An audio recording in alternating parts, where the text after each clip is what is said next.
Bien, continuamos nuestra conversación con nuestra amiga Farideh Raful, aspirante a la senaduría del Distrito Nacional. Principal plaza política del país, Sí. independientemente de que quizás no sea la más grande en territorio, pero es sin duda la que con mayor impacto ejerce en todo el país. Farideh, hablábamos de los trabajos en las comisiones Sí. y los resultados de los trabajos en las comisiones, de manera muy concreta como a ti te caracteriza explicar las cosas. ¿Qué podemos hacer en ese sentido para que no se sigan dando esas situaciones de que simplemente salen de las comisiones las cosas que le conviene al Poder Ejecutivo?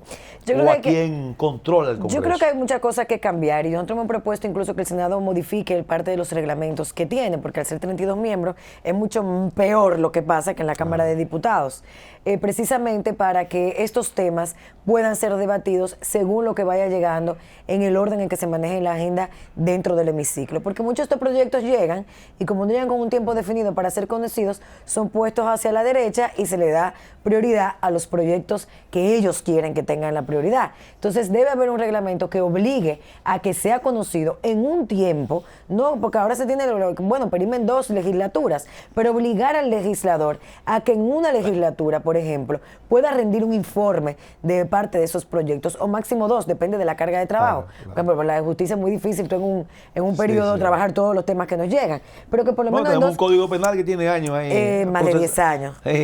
Más de 10 años, que está parado por el tema de las 3 causales. Ya casi adolescente. Ya, dejó de ser claro, niño. y el Código Civil ni se diga. El civil igual. Sí, son temas que, porque no hay voluntad política para hacerlo, solamente se conoce cuando hay algún tipo de presión que se ejerce. Pues yo digo que la presión es tan importante. O sea, que sea conocido de esa manera o que tenga un plazo fatal, es la única forma que ahora a mí se me ocurre. Y obligar y educar al legislador a que ejerza el derecho que tiene del informe disidente. Porque quizás, por ejemplo, cuando nosotros entramos habían existido muy pocos informes disidentes. Y miembro de una comisión, tú sabes, pero lo digo al público, uno tiene el derecho a decir por qué no votó por ese informe de la comisión a la que pertenece. Y eso nos dio, por ejemplo, ganancia de causa con el tema del matrimonio infantil. Eso hizo que nosotros llamáramos la atención del país con el tema de Punta Catalina, cuando se habló del financiamiento, de una sustitución de financiamiento que nunca fue sustitución, fue una emisión de fondos y de deuda nueva, con nuevas comisiones y con nuevas obligaciones que se estaban generando para que el país también la pagara. También pasó lo mismo con otros préstamos que hemos ido conociendo y hemos emitido informe disidente para que la gente sepa y para edificar al colectivo y tratar de que voten a favor nuestro. No siempre se logra porque si la mayoría, tú sabes, el pleno es soberano, si la mayoría no quiere, pues no se logra. Pero nos ha pasado con el Código Penal. Los que defendemos las 3 causales hemos propuesto cosas para que se saque el tipo penal y se lleve a una ley especial y nos han dicho que no. Entonces decimos, bueno, pues si no tiene las 3 causales, vamos a someterla a debate, pero no vamos a promover un código que penalice de manera absoluta excepciones a los procesos, que es un tema muy debatible, pero que vale la pena centrarlo dentro de derechos que tiene la mujer en la vida sexual y reproductiva para salvaguardar su dignidad y su propia vida. Entonces son temas interesantes que se dan en la Cámara, en el Congreso, que el legislador a veces es muy precario utilizando los métodos que tiene para eso. Cuando nosotros llegamos a la Comisión de Hacienda, por ejemplo, los primeros días yo recuerdo que cuando llevaba un proyecto ya el informe estaba listo. Entonces, cuando comenzamos a levantar la voz, a hacer la crítica, sobre todo si era un préstamo, o sea, llegaba el préstamo y nos decían, bueno, miren, este es el informe, ¿quién lo va a firmar y quién no lo va a firmar? Y gracias, para eso sirve esto, y gracias a las quejas, tanto de Francisco Javier Paulino como mía, que somos miembros de la Comisión de Hacienda, decidieron después comenzar por lo menos a leer los préstamos, aunque ellos supieran que van a votar a favor, claro. Y recibir las críticas nuestras e invitar a parte de las autoridades. Bueno, sí, pero esa parte queda grabado ahí la discusión, el por qué nosotros no estamos de acuerdo. O sea que en la construcción democrática hay que poner muchas cosas sobre la mesa, pero sí se pueden ir logrando despacio, muy despacio. Farideh, ¿qué crees tú de manera particular, si tienes, qué serían las acciones? Si yo te diría a ti, dime las 3 acciones que a tu entender más imperantes desde el punto de vista de Farideh Raful, senadora del Distrito Nacional. O 1 o 2 o 3 que tú dirías, mira, para mí, oye, me voy a enfocar, voy a dedicar el 80% de mi tiempo a esto? Promover el proyecto de la reorganización de la administración pública para tener gastos eficientes donde realmente el país lo necesita y poder garantizar más derechos a las personas. Eso sería lo ideal y eso sería, pues, yo creo que un sueño hecho realidad del Partido Revolucionario Moderno llegar al poder, porque nosotros ya como senadora del partido podríamos también ejercer algún tipo de presión sobre el Poder Ejecutivo para que nos ayude en esto, ¿no?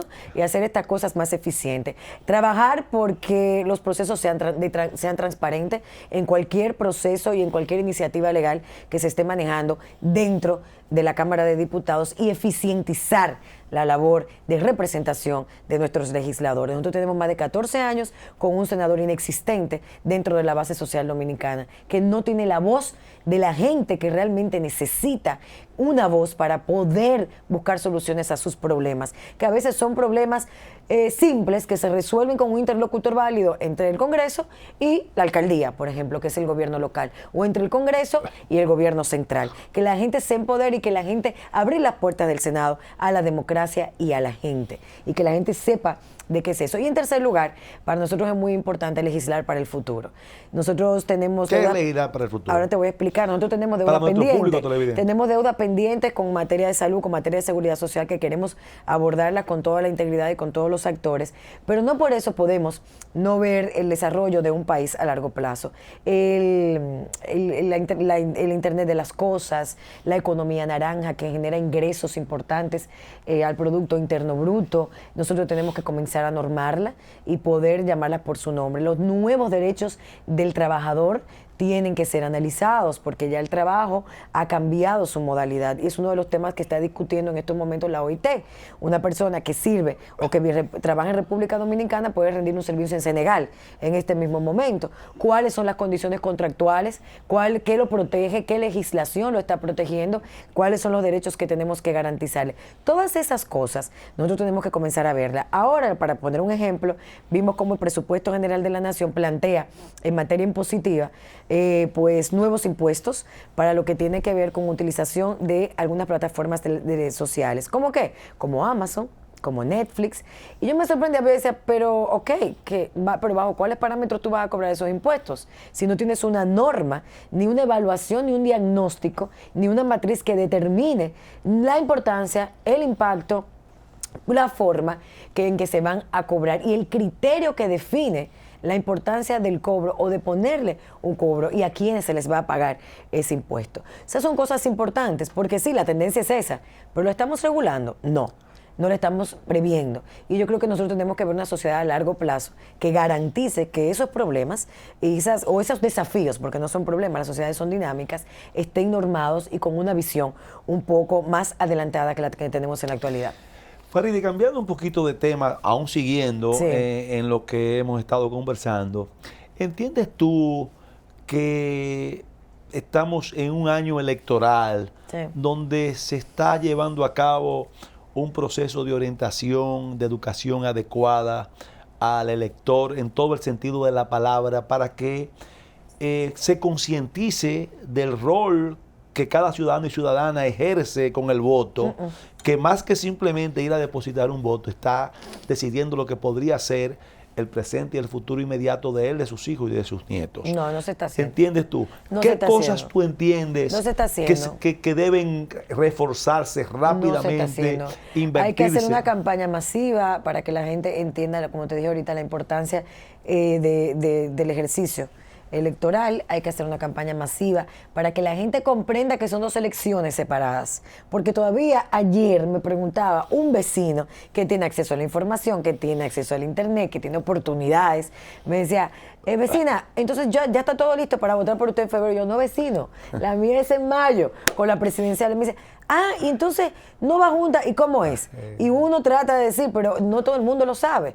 Hay que educar al electorado para que vaya a votar este febrero, en par de semanas, por el gobierno local de su preferencia. Y hay que educarlo para que en mayo vaya a votar por el senador o la senadora, en el caso del Distrito Nacional, presidente y los diputados. Y entender que ese voto puede hacer la diferencia para lograr una transformación dentro del sistema.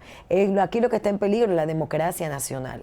Aquí no estamos hablando de PRM, aquí no estamos hablando de PLD, aquí estamos hablando de democracia.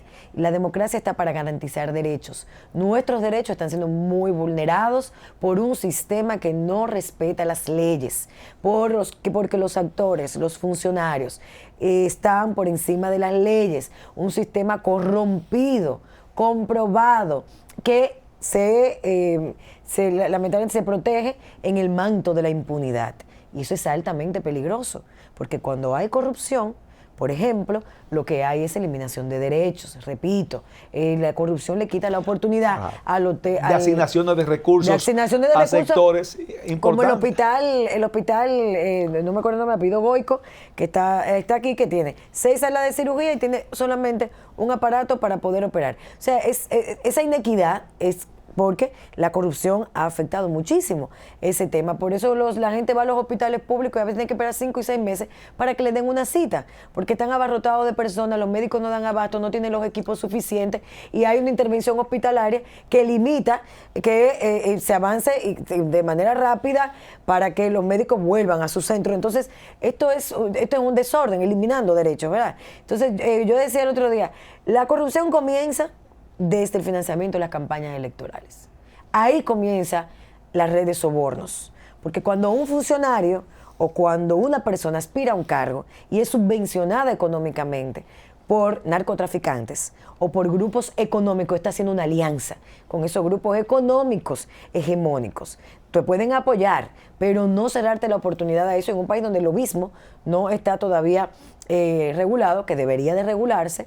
Pues eso es altamente peligroso. Se ponen límites, pero nadie fiscaliza.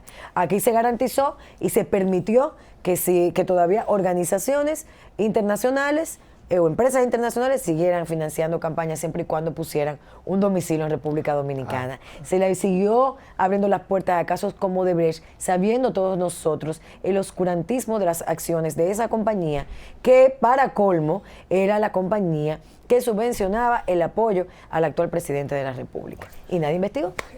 Bien, vamos a tomar nuestra segunda pausa de unos minutos pequeños y continuamos en la parte final con esta interesantísima conversación con nuestra amiga, diputada al Congreso Nacional, Farideh Raful, aspirante a seguir en el Congreso, pero lógicamente desde la otra parte del Congreso, que es el Senado, aspirante a la senaduría del Distrito Nacional. Continuamos.